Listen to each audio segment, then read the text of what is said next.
My name is Rob Simmons. I was born in New York City, raised in Westchester County outside the city, but for my whole life, I would spend summers in Stonington, Connecticut. It's where my grandparents had a house, my parents had a summer house, and it's the place that my wife and I eventually decided would be our home. My service career began rather unexpectedly because in 1964, when I was entering my senior year at college, Haverford College in Pennsylvania, Quaker College, the election was between Barry Goldwater and Lyndon Johnson.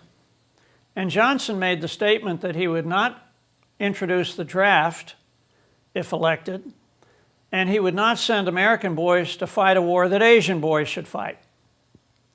In the spring of 1965, when I was graduating and planning to go to work for the family newspaper in Medford, Oregon, you can imagine my surprise when I received a draft notice. I called my father, who had been a staff sergeant in the New York Guard during World War II. I said, "Dad, I think I just got drafted." And I read him the notice. He says, "Yep, that's it." I said, "Well, Dad, what do I do?" He said, "Hurry up, join the Navy." Well, I told him, I said, I'm going to a Quaker college, we're pacifists, we're basically anti-war, I really don't want to join the Navy. So I went up to the draft board in accordance with the request on the notice, and they told me because I was a college graduate, and if I passed a certain test and I enlisted, I could go into the Army as a military intelligence NCO. So I made the decision to enlist.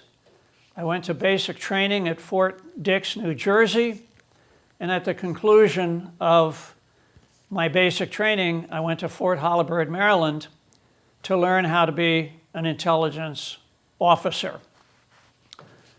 Unfortunately, I couldn't get a clearance, and they assigned me duties, first of all, cleaning toilets, which was very exciting, and then they assigned me as an Army cook. After spending many months as an Army cook, I decided that I did not want to spend my tour in the kitchen, and I volunteered to go to infantry OCS at Fort Benning, Georgia. I completed the 23-week course, was graduated with honors, received a branch transfer to the intelligence school back at Fort Holabird, got my training, and shipped out to Vietnam in the spring of 1967. I was assigned to the 2nd Field Force in Benoit, where I served for a year, serving through the Tet Offensive, returned home for home leave and extended my tour, left 2nd Field Force and went with the Military Assistance Advisory Command in the Delta, located in Canton, where I spent 6 months. At the conclusion of my service, I returned back to Oakland Army Base in San Francisco and mustered out and discovered something very interesting. In the period of time that I had been drafted and I had served in Vietnam, the American people, or at least a segment of the American people, had turned against the war. The anti-war movement had become increasingly hostile to soldiers. We were labeled as war criminals. We were labeled as baby killers. And when it was time for me to leave the Oakland Army Base and to make my way back home to Connecticut, the military told me I could not leave the base in uniform. It was too dangerous. It was too difficult. I would just get into trouble. I really didn't understand what that meant, but I got my civilian clothes, packed my duffel bag, and was taken by a bus to the airport. But I noticed outside the gates there were protesters. Perhaps one of the ugliest parts of the Vietnam War for Vietnam veterans was coming home. But I'm proud of my service. I feel that I served in a responsible fashion. And because of my service, my life did change.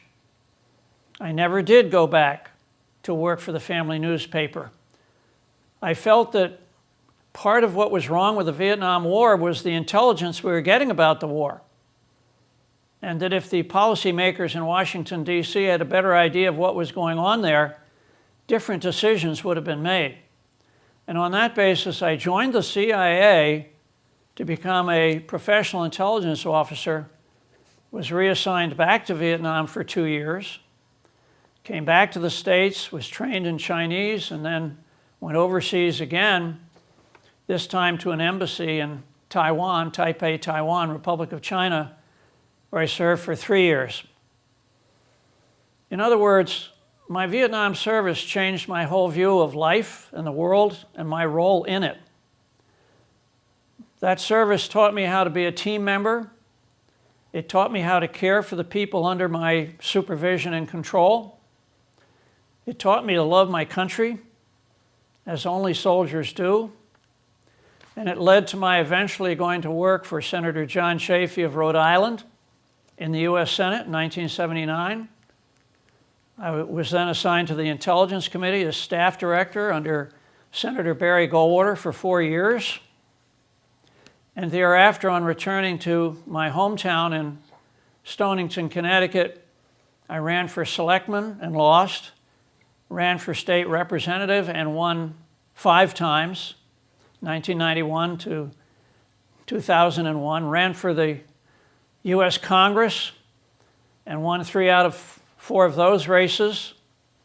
I ran for the U.S. Senate and eventually returned home to become 3rd selectman, 2nd selectman, and 1st selectman.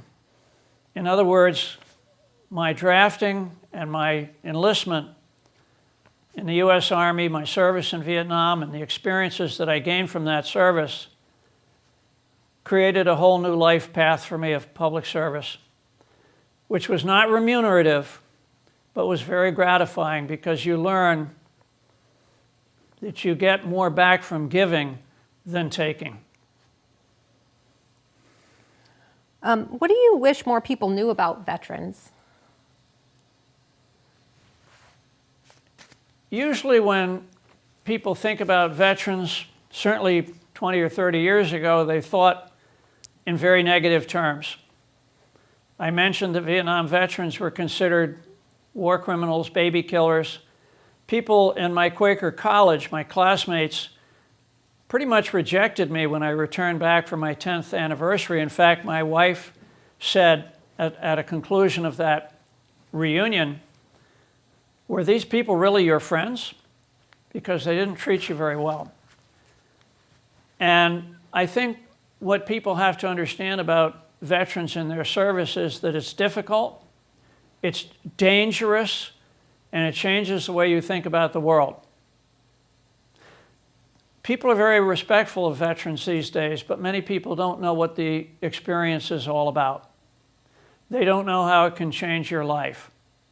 They know when they see a veteran who's missing an arm or a leg that he's suffered a serious injury, but they don't know what's going on in the veteran's head. They don't know and understand about post-traumatic stress disorder. They don't understand how the circumstances of the experiences can change you in negative ways. They don't understand why veterans have a high rate of suicide.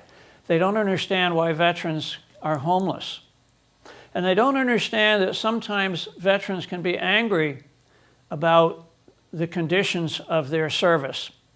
And let me give you an example. When I ran for Congress in a race I was not supposed to win, when it got close, I was labeled by my opponent's campaign as being a war criminal. It wasn't accurate, it wasn't correct, it was a lie, but nonetheless, it was something that was dredged up many years after the war and stuck on me, or put on me, or attacked or attached to me because of my service in Vietnam. Those are the sorts of things that reside with veterans long after their service is over. And one of the things that I commented on in a speech that I gave in Norwich a few years ago where I was asked to speak at a ceremony commemorating the end of the Vietnam War. I said, as my concluding statement, let us not be confused into thinking that the Vietnam War actually ended on April 30th, 1975. For those of us who served there, and for many other Americans who were conflicted by the war goes on and on and on. Is there any message that you would like to leave for future generations who will view or hear this interview? Military service can be difficult and dangerous, and it can change your whole life. And yet it is critically important for the preservation of the constitutional republic that we enjoy. There are literally hundreds of millions of people around the world, billions of people around the world, who do not enjoy our freedom, who do not enjoy the free enterprise that we enjoy, who don't understand that we have freedom to speak, that we have rights of privacy in our homes and persons, that there are so many things that we as a free people enjoy, but it's only possible if we remain strong, if we have a competent military supported by a rigorous economy. And military service is a critical component of that national security and that public safety. So it is an honor to serve. It is a privilege to serve. But some would say it's also fundamentally necessary to the future survival of our country. When we talk about the military, we often say that we buy the best weapons, the best equipment, the best aircraft carriers, the best submarines, the best tanks, the best. But the most valuable thing, the best thing that we have in our military is our men and women, our brothers and sisters, our mothers and fathers, aunts and uncles, and children who choose to serve. They're the very best.